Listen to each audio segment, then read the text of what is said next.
guys, welcome to another interesting episode of Gist with Essay. Today we're going to be gisting about stress mastery. But before we get started and before I bring in our guests into the studios, everyone watching on YouTube,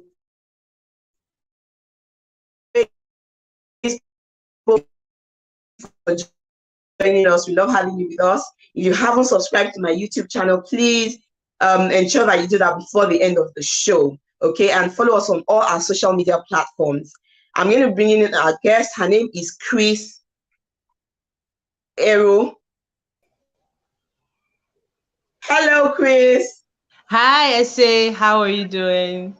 I'm good. I didn't want to murder your name, so I'll let you introduce yourself properly. Chris Ero. I was just laughing. I was like, yeah. Yeah, I didn't want to murder your name. So give us an introduction about yourself. I've told our guests already that your viewers that you are a stress mastery coach. You know, every time I say those words, stress mastery coach, it still gets to me like, okay, how does one master stress? I remember that we were in a session together and you asked the question, are you good with how do you handle stress? And I was busy feeling hype, like, oh yeah, I'm very good with handling stress. But by the time Chris finished breaking down what stress actually is and all the things that are involved with, you know, stress and how we interpret stress and all of that, I had to keep quiet. I was like, okay, this is a class where I'm supposed to be a student. So I told her, you need to come on my show and you need to educate people about stress. So Chris, before we get started, can you tell us about yourself?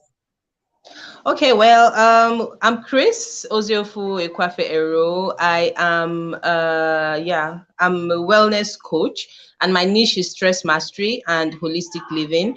My focus is purely corporate wellness, but I'm a child and family wellness advocate as well. On the light side, I am a foodie. I love food, any kind of food. Yes, I love food. I eat to my heart's content. I love music, I love entertainment, I love fashion, and that's pretty much it, I guess. That's pretty much it. I'm trying to make it as tight as I can.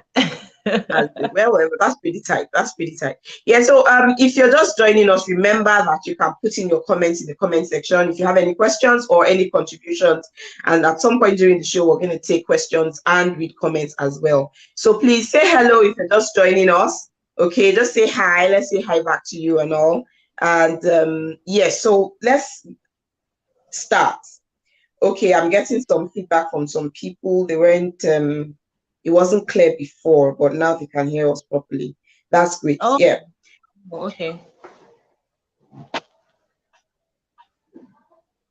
Okay, so Chris, give us a bit about your background. Why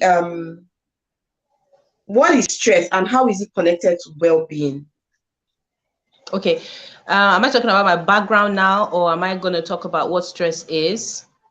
Your background, as what I mean by what I want to hear is how you got into the whole stress mastery thing. Okay. Well, it found me. Let me put it that way. Really? It found me. It wasn't something I intentionally went after because I was never really that keen or interested in anything related to wellness. I didn't have any illness. I didn't have any issues. So I just assumed I was well. I looked fit and well on the outside. And I lived that way in the sense that I felt I could do anything and get away with anything because I was okay, right? Until my past sins caught up with me, you know, and my body just kind of couldn't take it anymore and it shut down. Then I went into a coma. I went into a coma, and then when I woke up, I had amnesia. So I lived that way with no memory for 2 years. And you know, the funny thing is, during the time when I had the amnesia, because I knew nothing, I didn't even know what to search for. I didn't even understand what it was that was happening or going on with me. But thankfully, my memory came back 2 years later. This happened in 2013. In 2015, my memory came back. And yeah, and when it did come back, you know, there was this urgency for me to know exactly what it was that happened to me. Because the prior feelings or misgivings I'd had when I didn't think they were applicable anymore, because now my memory was back. So I could go back in time and really reflect on what it was that had happened.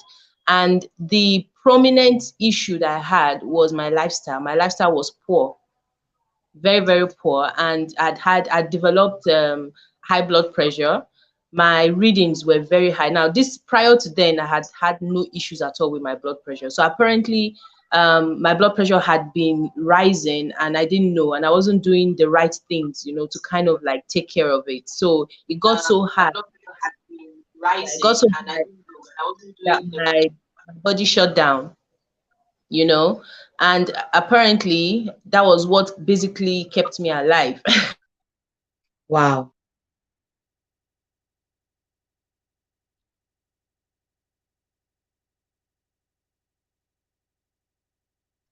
Okay. Because some people have died for that. Okay, and I realized that there were so many people who were like me, you know, who were living their lives with no care, no concern, assuming that they were fine, and were not particularly doing what they needed to do with their stress, you know, the stress in their lives. So I actually started as a child and family wellness coach, because I felt, because I saw the effect of what my condition had on my kids, on my immediate family, on my loved ones. So I felt, okay, let's do that. Let's start from the home, from the foundation, from the base. But you know, they say in life, you as you learn, you know, your ideals. I mean, the only thing constant in life is change, right? So while I was True. learning, while I was in it, I realized that okay, a lot of the adults that we talk to, 80% of their time or 70% of their time, they're in the workplace, you know, and the workplace is known as one of the greatest sources of stress. So I was like, Mm. okay, we need to shine the torchlight on the workplace and kind of like, you know, see what exactly are they doing, you know, how are they really combating workplace stress and how is it affecting them? Because we found out that even in some of the consultations I've had, people bring their frustrations and their stress from home into their own personal life, so affecting everybody around them. So I just felt this was a very important thing to look into. So that's how I went into this. Initially it was stress management, and I wanted to also understand it for myself so that I don't experience the same thing I'd experienced, you know. I wanted to understand it for myself and I wanted to take better care of myself. So I was studying so hard. I took some training, some courses, and I really needed to understand what stress management was. I was applying the tips, I was applying the techniques, and I realized something. In as much as I was applying all the tips I was learning, there was really no change. You know, I found that I still needed to do more. And I said, but something is not right here. How come these are the tips I'm meant to apply, but they are not working for me? What is the problem? So I studied further and then I stumbled on an unbelievable phenomenon, and that was stress mastery. And I realized that Wow. so this has been the secret all along. It basically opened my eyes, boom, right? So it was like a eureka moment for me. And it's been my mission since then to let people know exactly what stress mastery is and what they've been doing, you know, that has been so wrong. Okay, before I go on to stress proper, you said that your body shut down. Did you get any signs? I mean, in hindsight, would you say that, you know, there were certain signs that you ignored before your body shut down and then you went into a coma and you experienced amnesia for 2 years? Sorry, I didn't get that. Could you repeat it? Did your body give you any signs? Even thinking about it now, yeah? Did your body give you any signs that you can say, you know, put your hands to now and say, oh, this was actually happening and I knew there was something wrong, but I just Oh, ignored it? yes. Oh, yes. My body gave me signs, you know, like I was having consistent headaches, you know, consistent headaches. I was always feeling fatigued, exhausted. And, you know, I had like flashing lights before me. And, you know, once in a while I'll get dizzy. Maybe I'm getting up and I get this dizzy spell. All right. And I have to hold on to something so I don't topple over. You get what I mean? Wow. But the thing is, that I just mistook all those things for how do I put it now? I don't know what I mistook them for, but I didn't Pay just think it was attention. high blood pressure. It didn't just occur to me that it was my pressure that was going high, because I was pretty much young as at that time, you know, I was in my 30s basically. So it was like, I mean, how can I have high blood pressure? You know what I'm saying? So so that was not part of the whole thing for me, you know. And what I was doing in response to that was, and that's one of the things, because a lot of us do not understand our signals, our stressors, and how to respond to these things. So what I was doing in response to all those things was, instead of maybe basically taking out time to rest when I needed to, taking some form of medication when I needed to, I wasn't, you know. Sometimes it was a case, it was like, okay, I'm feeling this thing, but it wants me to sleep, but why should I sleep when I have so much I need to do? You know, I'd love to do so many things. I'm pretty much a very active person, you know, so and some form of inactivity to me, it's like, hey, God, you want to kill me, or maybe a sign of laziness or something. So at that time, just to give me that energy, that boost that I needed, you know, I would just take a soda, you know, I just drink a cola, like, okay, yeah, this will give me the energy that I need. So not knowing that I was compounding my issues the more. And that's just a little bit of what I was doing.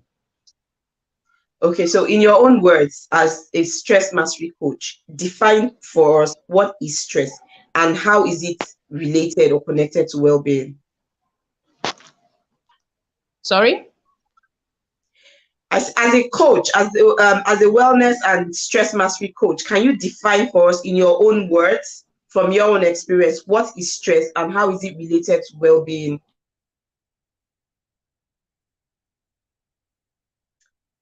Did you hear me? Okay, there's a bit of a break. Okay, guys, if you can hear me before she comes back on, what do you think stress is? How do you perceive stress? How do you treat stress? When you're stressed, what are the things that you do, you know, Okay, to unwind? Or stress is basically a part of life. You know, can you hear me? I can hear you now. Okay. Calls are trying to come in. You know, I put my stuff on do not disturb, but for some odd reason, calls are still coming in and interrupting. I don't know. I don't know why. Okay, if you put it on silent, is your phone on silent? Yeah. Okay. Let me put it on silent. Yeah, it's on Yeah, silent. if you Yeah. put it, yeah, if it's It's on on silent, then silent and it's on do not disturb. So I don't know how come the calls are still coming in. It's puzzling. oh, okay. Well, we'll All have right. to make do. So But I think the sorry rain calls are about that. coming So in let me like talk. this on the break. Fine.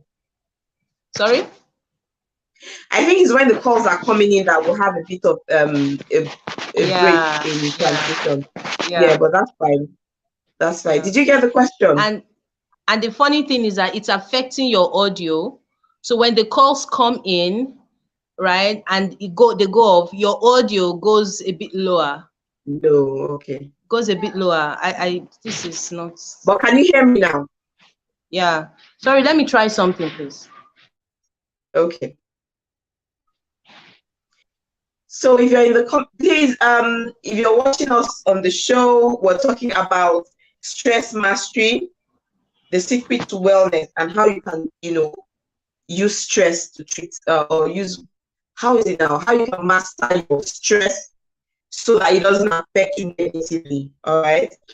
That's what we're talking about. So I was asking before she went off, I was asking in the comment section, just let us know how you treat stress. When you're stressed, what are the things that you do? Hi. Can you hear me? You see, I'm coming close because I'm struggling to hear you, but you can hear me, right? I can hear you perfectly. Exactly. I'm hearing you. It's like you're faint. Ah, this is not funny. Back on. I Sorry, can may I hear leave you and come back? perfectly, Hopefully loud it and would clear. adjust. Yeah, so she's out again. We'll just hold on for her. But please start sending in your comments and your questions and, you know, just your contributions to the show. What is stress and how do you handle stress?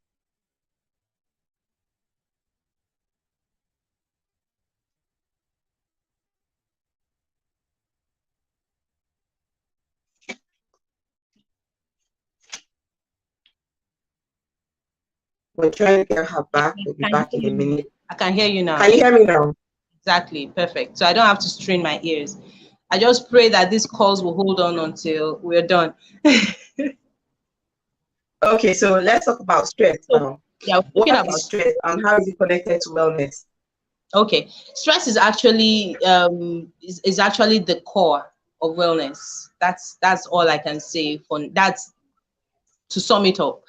Without stress, there's no wellness, right? Stress is part of life. Stress is a fundamental aspect of our well-being, in the sense that it is responsible for all the responses, all the actions and non-actions, that we take Yeah. regarding our well-being. Stress is, as it is explained in most places, stress is our response to external stimuli. Now, it can be external, but it can also be internal. So, to any form of stimuli at all, that is what stress is, our response. And it's meant to actually protect us. It's meant to keep us safe. It's meant to defend us. So that's why there's usually a challenge for me with people who want to do stress reduction, and stress management, because for a long time, I'm sure you're also aware of this, for a long time, we've been told that stress is bad for us. Stress Yeah. is the reason we have the problems that we have. Stress is, more or less like our arch enemy. And because of that mindset, because of the way we have been so conditioned, right, it affects the way we react or respond to stress. And that is why we tend to experience the what do you call it? That's why we tend to experience these effects of stress, so to speak. Now, the idea behind it is, once you're stressed, when you're exposed to some form of stimuli, what happens naturally is your body sends signals down to your organs, and then immediately cortisol is released. Now, stress is supposed to be, again, as I said, a defense mechanism, a protection mechanism. So what you need is energy to fight whatever challenge that you're facing. So what your body then does is they realize that you need extra energy. So cortisol gives you that instant drive to eat more. All right, so it gives you that instant Okay. drive to eat more, because you need instant energy. And then what you're hungering for is not fruits or vegetables or those healthy things. What you're hungering for are foods that will really give you that energy fast, and these are high caloric foods, high density foods, high foods with high sugar content, right? So you find that most people, when they are stressed, and I don't know about you, but it happens, most people, when they find that they're stressed, one of the first signals is the kind of things that you indulge in, the kind of things that you want to eat or take. When you take alcohol, or you're drawn to cola, or you're drawn to junk food, Yeah. that is stress for you. So once that happens, your body has gotten the energy it needs, and then you're meant to combat whatever challenge that you're supposed to combat. But because we are now living in a situation where our challenges are not, running away from animals, wild animals, or running away from other tribes with spears trying to hit us. So we find that the energy that we have gotten from these foods that we are eating, we are not expending them as much. All right, we're not Okay. expending them as much. So we are sitting in one place. A lot of us, when we are stressed, we just put ourselves in front of the TV, we are watching a movie, or we're on the bed curled up, we are crying, or we are feeling despondent, or we're in front of the system. So there's really no much activity. So what happens is you're further exposing yourself to stress, because you're not addressing the issue per se. Do you get what I'm saying? So the more exposed you are to stress, the more cortisol is released. Now, in as much as cortisol is good for you, as we all know in life, too much of everything is bad, no matter how good that thing is. Too much of everything is bad. So cortisol can actually get bad for you. A lot of us put ourselves in a situation where we are exposed to stress for too long. So cortisol keeps being released and released and released. So your urges and stuff, they keep. That's why I find people, they say they don't know why they can't stop eating. They don't know why, they take one bottle and they take another bottle and they take another bottle, to the point that it becomes an addiction, because they've not really understood how to deal with the situation. Do you understand? Yes. So let me So just take a comment from Tracy. She says stress is when one feels overwhelmed or unable to cope with issues. It could be physical, emotional, or even psychological. yeah, Yeah. So that is that's true. true. So tell us quickly, Chris, what are the major causes of stress? The major causes of stress. Stress can be caused by anything. And I want to disabuse people's minds from the fact that stress is caused by anything negative. Positive things can actually give you stress as well. You know, excitement, seeing a loved one after a long time can give you stress. Now, your inability to contain that, would show in your reaction and the consequences of your reaction. People are so used to hearing that stress can be going when you're stressed at work, too much pressure at when you're overworked, and yes, when you're multitasking, when you're ill, when you're under mental duress, things like that, stress. But I also want to tell you that little things do matter. Those little things, a lot of times when we focus on the big things, because we have not been able to deal with a little stress, because you've not been able to deal with a little stress, what happens is that we are further exposed to it, and then until it becomes something big. So all of us are looking at the big one and we forget the small one. You wake up in the morning.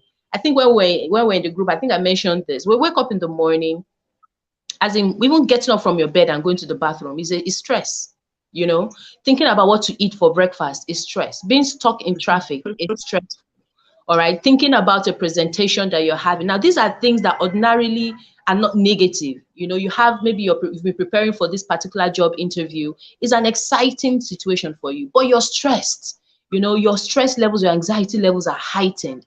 And you get there, and for a lot of us, our reactions are different, or how we know we are stressed are different. It depends on each individual. For some of us, we sweat. Some of us, we have things we call butterflies in our tummy. Some of us, we have pounding headaches. We get nervous. We sweat in our palms, in our feet. Things like that. Or you have this sudden urge to go to the bathroom. And it's important that you recognize the little stress before we get into the big one. The big one is what everybody says. Now, if you're not able to contain the small one, if you really do not understand what stress is for you, because as I said, it's different for each person. If you do not understand what stress is for, if you don't understand your triggers, you find that by the time you're faced with a more severe, stressful situation, it will be more difficult for you to contend with, because you've not been able to learn how to, just deal with stress. Okay, because so let me ask you quickly, using myself as an example. Yes. I don't stress over big things. So because I'm an event planner, right? So I'm used to planning big events. Yeah. And I'm used to planning events for other people. So whatever comes, I'm ready mentally for it. You get, because I have the can-do attitude and all of that, and I know already this is going to be huge. So I'm mentally ready for whatever is going to come. All right. So whatever happens, for me, my attitude is, get this thing done, and then you can deal with the consequences, the stress or the breakdown or whatever later. Right. So I don't have an issue. I'm not necessarily stressed about big events, or you get me. But it's the little ones. So I can plan an event for 1,000 people, and you see me, I'm all over the place, I'm everywhere at the same time, I'm delegating but still supervising and all of that. But when you tell me to plan my birthday party and invite only 5 friends, I'll be stressed over that little one. Because I remember when I wanted to do my baby shower, I was so shocked. At the close to 2 weeks to the date, I had to call my best friend and say, I don't know what to do. I have no idea how to plan this event. It's my event. I plan other people's bridal showers. I always have the ideas. I know what I want to do. I have suggestions to give them and all of that. But now that it is mine, I can't figure it out. And I'm not having a lot of people. I just have 10 people coming over. You get me? So what do I do in a situation like that? How do I address it? How do I master how to handle that kind of stress? Okay, first of all, you need to ask yourself why the thing is even bugging you in the first place. Seriously, why? If you can plan, because I want it to be perfect. I want it to turn out right. I'm the host. I want my guests to be, well catered to and stuff like that. That's why it's stressing me out. But if I'm planning an event for you, I know that I will do that for you. I will ensure that your guests are okay and all of that. I know exactly what to take care of so that your guests are okay. But for me, for some reason, I can't explain why. You know, It there's just this stresses me out. saying, practice what you preach, you know, that kind of thing. And it kind of like explains what you're going through. There's this extra pressure, right? When you know that you're known for something, you now have to apply it to yourself. You don't want to be seen as lacking. Like, if I can do it for this person, is it me that I will not be able to do it for? Do you get? So the pressure is more on you. You've already proven that you're good at what you do for other people. But doing it for yourself gives you an extra sense of anxiety because now this is you. So it's got to come out and come off perfect. A lot of event planners actually have this same feeling, and it's understandable. It's like when you're a parent, you know, when you're a parent and probably you're coaching other people how to be a parent, and then in your home, there's this extra pressure for you to be seen as perfect. You know, you have to live up to the reputation that, yes, this is who I am, you know. And one thing you have to understand is, like I tell people all the time, when it comes to anxiety, you have to let go of the things you have no control over. The main thing. Learn to let go. And for you to be able to let go, you need to identify those things that are within your control, and then those things that are not within your control. Then those within your control, you do your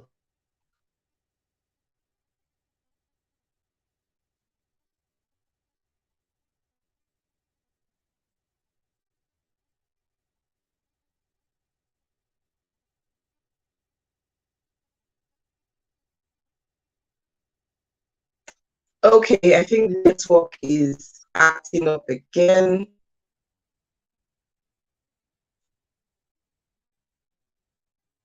rest by them, and then just let it rest, you know. And it's easier said than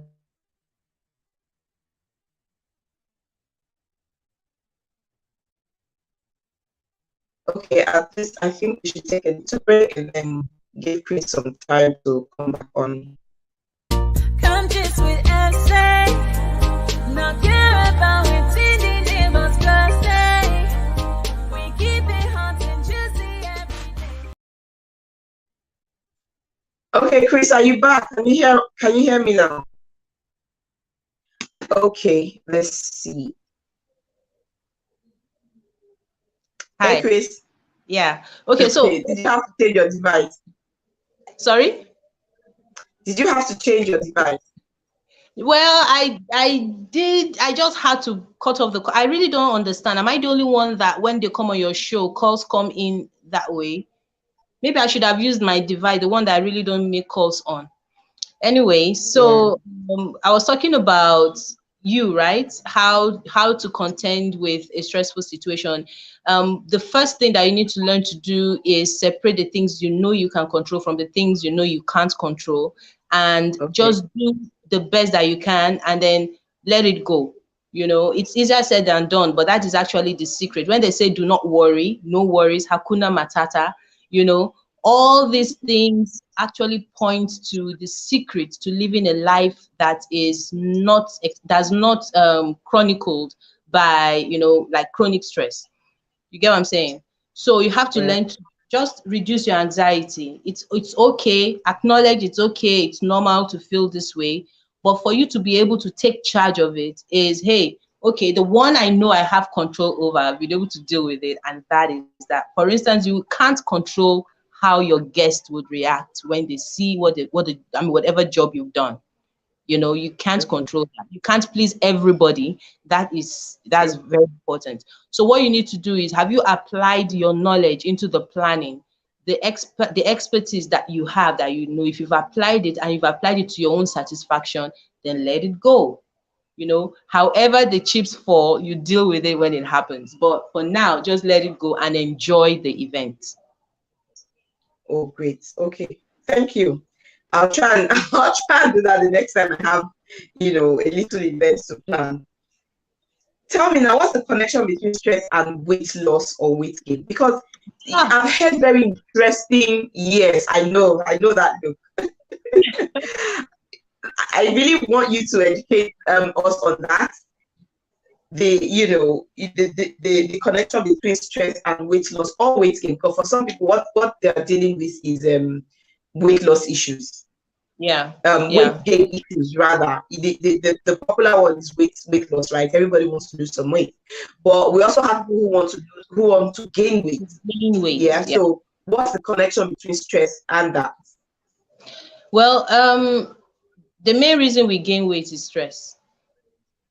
I tell people your belly fats, whatever fats that you're currently, gaining is as a result of stress. At the beginning, I try to explain what it is that happens when you're stressed, what cortisol does to you and for you.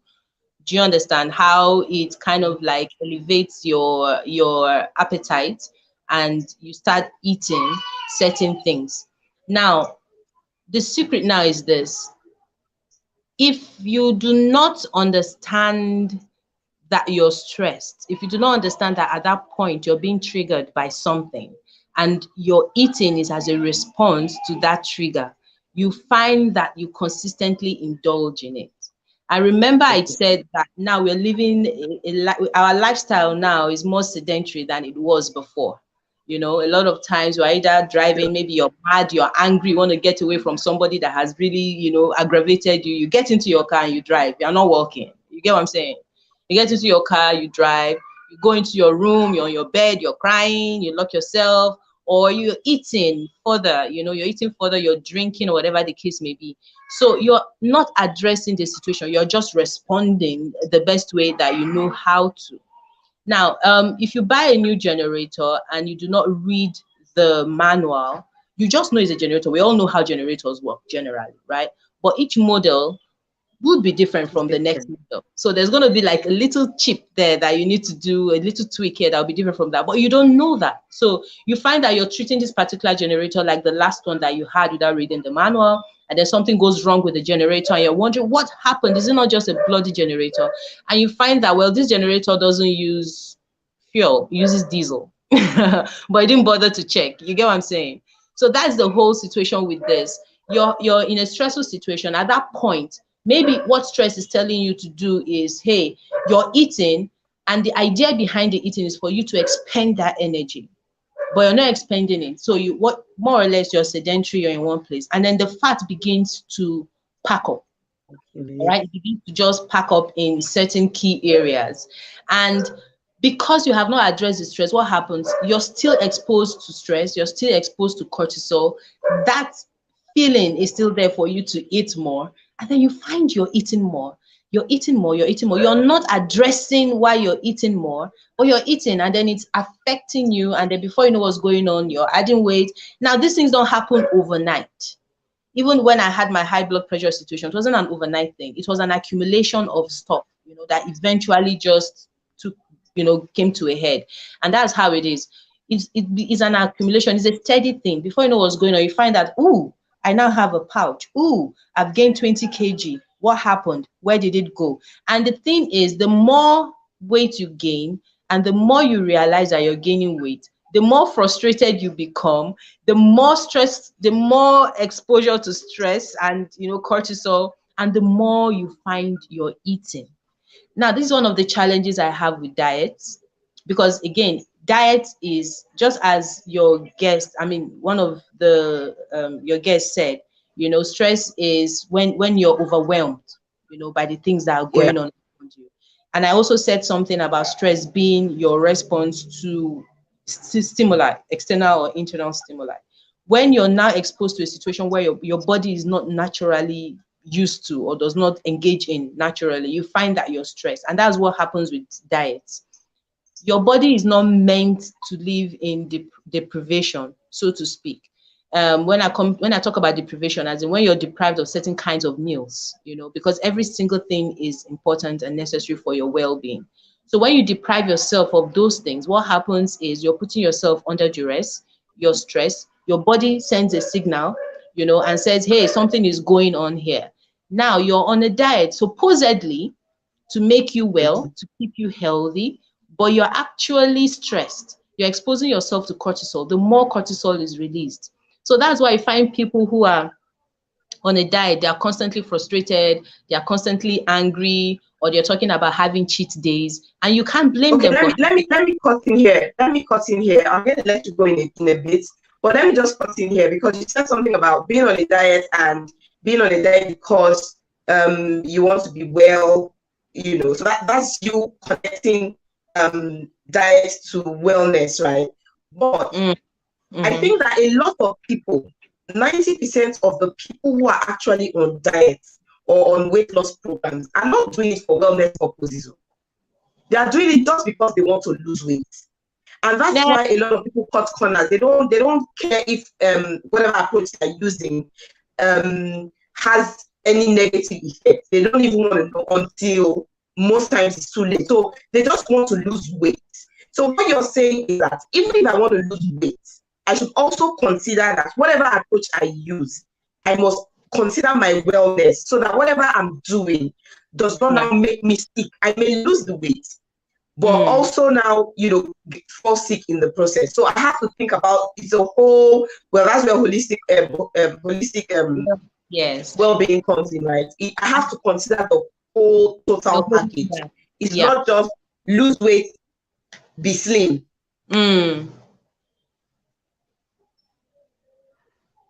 Yeah, it's not. And I like the fact that you brought that up, right? Because even when I said, look, because you only work in relation to the knowledge and the information that you have.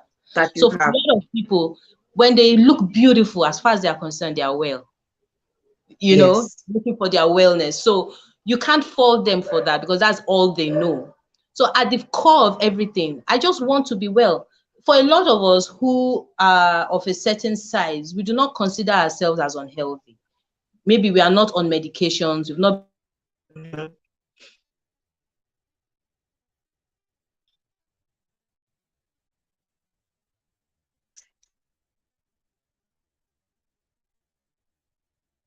Okay, so how many of us are actually like that? You know, in the 90% of you want to lose weight just because you want to lose weight, because you want to be slim, you want to be a certain dress size, and you're not really considering your total to the hospital in the past 2 years. Okay. All we want is just to lose weight.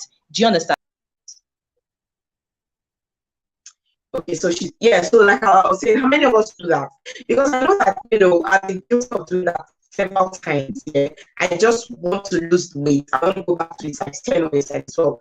And so I'm doing any and everything that I've heard can make me lose weight without necessarily thinking about my well-being. So for example, you've got ulcer and you're trying to lose weight, then you're not supposed to go anywhere near lemon. But most of the weight loss programs that you have, most of the food and the drinks that they give you have lemon in it.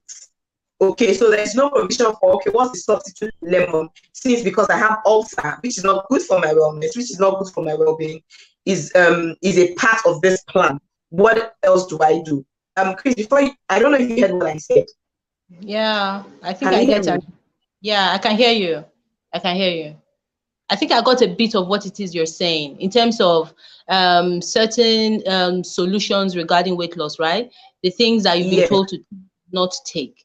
Now, again, that's one of the issues that I have with diets. The issues I have with diets is that they paint the picture as though the food you're eating is the enemy, or the food you're eating is the answer to every single solution, right? I mean, we're talking about lemon. For a lot of, we heard everywhere, you want to lose weight, have more lemon or have more lime, you know, it with your metabolism, you know, and stuff like that. But the thing is, all those things are just food. All those things just supplement what your organs are already doing. Your organs have been designed to take care of you. If you do not interfere with the normal workings of your body has been so designed. I mean, I tell people your body is an intelligent being. All right. Your body is so designed to ensure that you don't fall sick, to ensure that you're in tip-top shape. As long as you are able to listen to your body. That's what I was talking about, knowing the manual. All our bodies are different, you know, we are all different based on experiences and stuff like that. But some things are constant, which is how your organs are designed to work for you. Okay. Now, when it comes to your weight loss, I tell people that the greatest secret to weight loss is actually your liver. People do not understand that, but that's true. Your liver performs over 500 functions in your body. And then when you are able to direct your resources appropriately, and you know that, hey, okay, I already have this that's doing its job. I do not need to stand in its way. All I need to do is just eat right. Now, eating right does not mean I can't take starch, I can't take this, I can only take vegetables. That is not eating right. Because each single aspect of what you eat has a singular role in your body. For instance, the starch that people have been told not to take, that starch actually is very vital for your brain function because of the sugar that is contained in it. All right. So that's why you have people who are on some diets where you're told not to take starch or whatever. If you go through them, they are always suffering from mood swings, always frustrated, always angry. That is their brain responding. You're depriving me of what I need.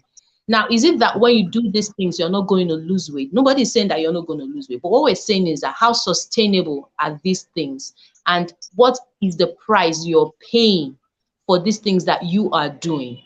Okay. Now, when you are able to just sit down, because even a lot of my clients, when they come to me, what I tell them is, hey, let's go back to the very beginning. When did you notice that you started adding weight? When? At what point did you notice?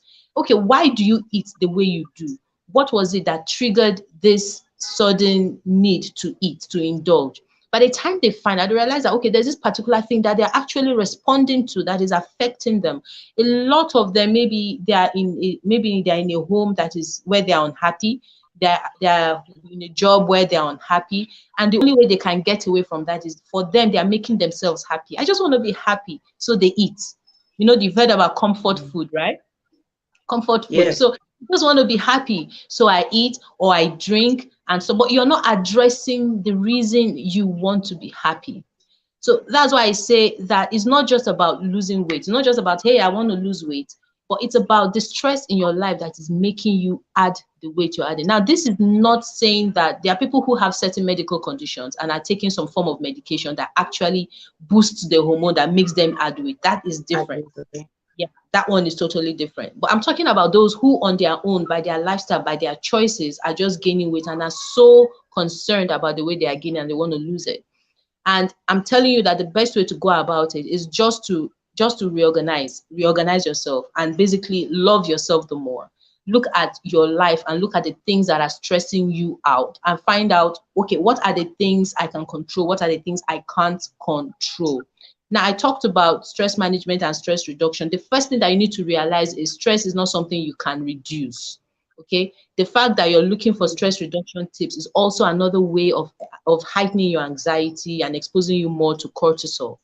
People have told you that you can reduce stress. It's not possible. But what you can do, again, as I said, is know the things that you have control over and work on those ones. The ones you don't have control over, don't bother about them.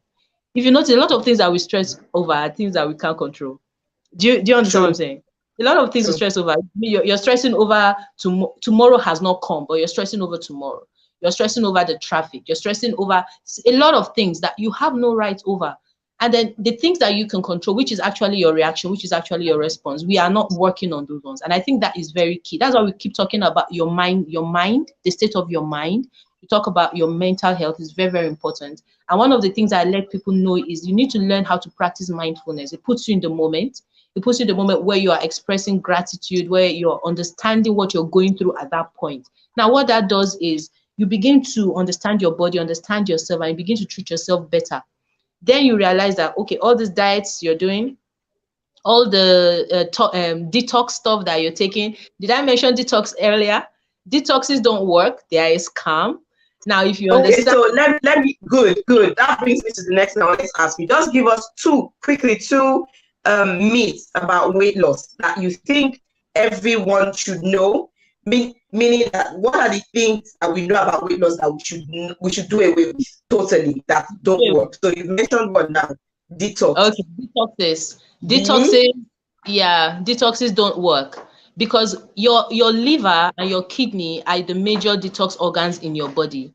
So what they do the same work that they claim those foods are supposed to do. For instance, if I take an orange, my liver is going to attack that orange the same way it would attack maybe if I'm eating pizza.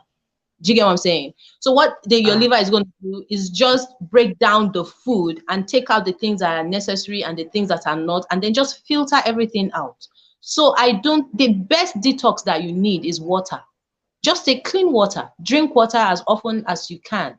You really don't need all those extra. Now, those ones that tell you that you need to put cucumber and co is all good for the whole effects, you know, for the aesthetics, yeah, for the kiniko is fine. But in reality, all you need is water. Now, if I indulge in a diet of pounded yam and pizza, and then I take vegetables here and there, and then I'm drinking water, trust me, what you're doing with the water is you're oiling your organs to do the work that they need to do. You know, so a lot of all these things are, people realize how vulnerable a lot of people are, like scammers, and they fall into, I mean, they just come and take advantage of the situation and tell you that, hey, I've put a detox thing in a bottle. If you take 2 spoons a day, it cleanses your system. It's not cleansing any system. It's actually giving your liver more work. Your liver is now having to fight those to cleanse it so that your body will be, but the more work you give your liver, the more, how do I put it now? If you give it more work, the more it degrades. I don't know if you get what I'm saying. It degrades because I'm sorry, but you know what just came to my mind when people say take certain things for detox. Yeah, 90% of the things that they ask you to take for detox are actually made of more water. So they tell you watermelon is good for detox or cucumber is good for detox. Those things are 90% water. They have more water than any other nutrients put together. So at the end of the day, why not just take water? Why not just take water? And you know, when we tell people, we say just eat fruits, eat vegetables, and eat your normal food, and just be happy and make sure you take water. Do you understand? Why would somebody have to tell you to cut watermelon in water? Because we've so trained ourselves to make ourselves believe that water is tasteless. You know, so I want to give it some taste. So I put this. It is not necessary. If you were eating those things normally, if you were taking your fruits normally, your vegetables normally, and you're drinking water normally, you really do not need all these other detox plans and what have you, all these weight loss plans that tell you that we come for a weight loss program for 1 week and then you're going to lose weight. All those things are not sustainable. They're just doing it for the culture, just for the aesthetics, and people jump into it. Okay? But so that is one myth. Another myth is the fact that food, all right, the food you eat is responsible for the weight you gain. And I tell people that it's not the food you eat, it is your response, it is how you view the food, the control that you have over the food you eat. So in essence, you are the one that is responsible for your weight gain, not the food that you eat. So people have calories. Yeah, I personally calories, don't believe deficit and all that. I don't believe in counting calories. I don't believe in it. I believe that food is meant to be enjoyed. You're meant to eat food. Excuse me.